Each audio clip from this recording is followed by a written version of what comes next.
very warm welcome to all of you guys. So in this video we will going to discuss about enteropathogenic E. coli. So enteropathogenic E. coli causes diarrhea, which is known as pediatric diarrhea. You can remember this by simply helping the name pathogenic, right? So pathogenic starts with P and it causes pediatric diarrhea. That is diarrhea. In EHEC we have seen that they are causing bloody diarrhea, which is coming from due to undercooked hamburger eating, right? So that is how each strain, in case of each strain, there are various mnemonics that will help you to understand, right? So today's topic is about enteropathogenic E. coli. So first thing that I want to say that enteropathogenic E. coli first of all attach with the target cell via intimin. So it is a non-fimbrial adhesin.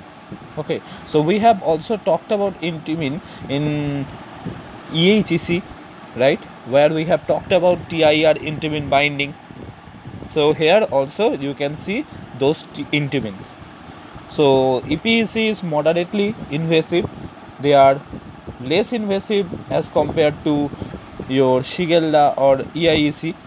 Okay, the main hallmark of EPEC infection is attaching and effacing lesion. We have already discussed about attaching and effacing very detailedly in previous videos because of the demand from a subscriber. That is why I will not going to discuss about attaching and effacing here in details.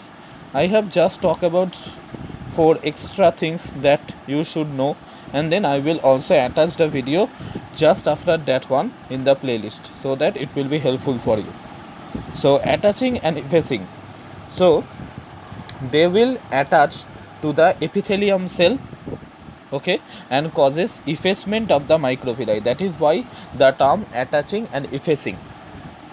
Unique histopathology, and this attaching and effacing lesion is due to special type of pathogenicity island known as locus of enterocyte effacement. Okay, so they attach with the epithelium cell and causes effacement of the microvilli. Okay, there is unique histopathology and locus of enterocyte effacement.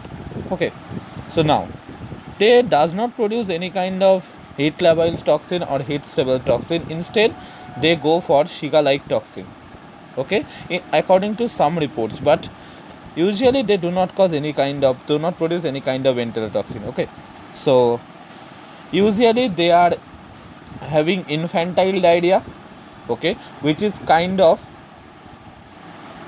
watery diarrhea, okay, and which is similar to ETEC, okay, but with some inflammation, no fever.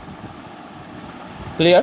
And symptoms is probably mainly due to the invasion rather than the toxigenesis. Okay, so usually they are causing infantile diarrhea, that means diarrhea in children we have talked about, right? So the symptoms is as same as we have talked about ETEC, that is watery diarrhea with some inflammation. Any fever is not observed, and symptom probably is due to the invasion rather than toxigenesis. Okay, so then this kind of diarrhea is associated with children and infant. Okay, institutional outbreak and sporadic diarrhea, and they do not produce any kind of enterotoxin. Clear? And they are not invasive, they are moderately invasive, I have told you, and they attach to the mucosa of the upper layer of the small intestine and causes disruption of the brush border. Okay, again they attach to the mucosa of the upper small intestine and causes disruption of the brush border. Okay, and another important thing that I want to told you, upon attaching with the brush border they causes disruption and effacing of the microvilli. Okay, so They also known as enteroadherent E. coli because they can adhere to Hep2 cells.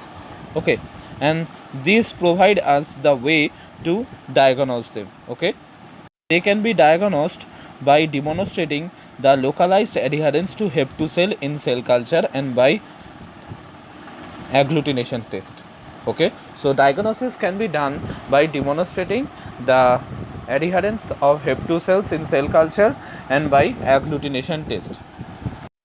So today we have seen about enteropathogenic E. coli. So from P of pathogenesis, from the P of pathogenic we can easily understand that they are causing pediatric diarrhea. That means diarrhea in children. Okay, and this diarrhea is more common like watery diarrhea with some inflammation but no fever. Okay, and these symptoms are mainly due to invasion, do not because of any kind of toxin, because most of the cases EPEC do not produce any kind of toxin. Okay, and EPEC, what EPEC used to attach, they uses intimin for their attachment. Okay, and they attach with the mucosa of the upper small intestine. Okay, or upper layer of the small intestine. Upon attachment, they causes disruption of the brush border microvilli. Okay, or you can say dissolution of the microvilli. Okay, and this kind of infections are known as attaching and effacing lesions. That is the hallmark of EPEC. Okay, so remember that for ETEC the hallmark is watery diarrhea. For EHEC the hallmark is bloody diarrhea. For EPEC the hallmark is attaching and effacing lesions. Okay, so that is the end of this video. So I hope this video will be helpful to you. So we have just only one thing left, that is EIEC, that I will upload soon. Then we will talk about the treatment, and that will be the end of the E. coli lecture series. Okay, so hope you are enjoying, and thank you for listening to this class.